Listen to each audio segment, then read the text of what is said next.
faggot than you usually do. You're a faggot. You're a I would faggot. congratulate you for making yourself look more gay.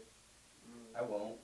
Because that's really hard to do with Gage. Whether or not you look like a faggot, you're still a faggot. That is true, Gage. You're a faggot. If you were 100% less faggot, you'd still be a faggot. You don't wear short shorts. Dude, Just like, ooh. Wear short shorts and then socks like that and then knee-high Converse. you'd be one faggoty otter. You gave it the otter, really? Yeah, I'm just saying, if he was an otter, he'd be a gay otter. He'd probably get raped by dolphins.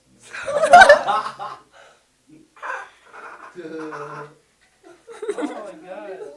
Do you realize how small otters are compared to dolphins? Yep, you're gonna explode. Do you realize how small otters are compared to dolphins' dicks? That's you I exploding. don't know never what did. dolphin dicks look like. How's that going?